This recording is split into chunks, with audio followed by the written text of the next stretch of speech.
Sir இப்ப எனக்கு ஒரு சந்தேகம் சார். இப்ப என்ஆர்ஐ இருக்காங்கல்ல சார். ஸோ அவங்க வந்து இங்க இந்தியால தான் ஒர்க் பண்ணியிருப்பாங்க. அவங்களுக்கு இபிஎஃப் இருந்திருக்கும், பிபிஎஃப் இருந்திருக்கும், என்பிஎஸ்லாம் இருந்திருக்கும் இல்லையா? ம். இப்ப என்ஆர்ஐயா மாறுனதுக்கப்புறம் இந்த அக்கவுண்ட்ஸ்லாம் அப்படியே தொடரலாமா? அப்படிங்கிற ஒரு சந்தேகம் இருக்கு சார். ம். கன்டின்யூ பண்ண முடியுமா சார்? தாராளமா கன்டின்யூ பண்ணலாம். ஸோ ஒரு என்ஆர்ஐங்கிறது இந்தியாவுல ஜாப் பண்ணிட்டு டைம் பீயிங்க்காக அதர் கண்ட்ரீஸ்ல போய் ஜாப் பார்க்குறாங்கன்னா, அத தாராளமா கன்டின்யூ பண்ணலாம்.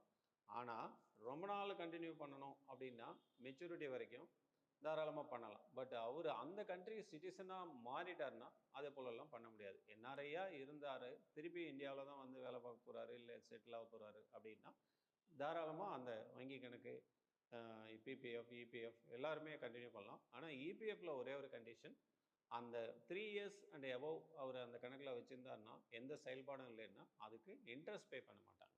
அது ஒரு ட்ராபேக் இருக்கு. Okay sir. இப்ப என்ஆர்ஐ ஆனதுக்கப்புறம் இந்த ம். கணக்குகளை எல்லாம் புதுசா தொறக்க முடியுமா சார்? ஆல்ரெடி இல்ல. இத தொறக்க முடியுமா? இல்ல. ஏற்கனவே இங்க ஆரம்பிச்சத தொடரலாம். ஆ. ஆனா, புதுசா அங்கேருந்து இங்க வந்து அத ஓப்பன் பண்ண முடியாது. ஓகே. அதுதான் விதி.